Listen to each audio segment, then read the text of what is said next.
Hey guys, this is RC and welcome back to another video. And today I have a review and a test drive of this beast, the 112 scale Lamborghini Aventador J. I have to say, just stunning. So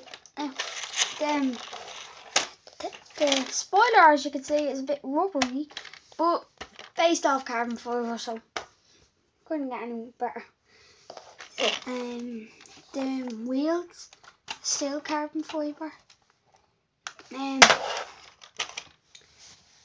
there's the headlights. It's a bit of damage done there, but it's grand. The headlights, they light up, as I'll show you in a minute. Yeah, and the bucket seats, yeah, they're detailed as well, and the rear lights and the fog test. So yeah, let's get a quick test drive.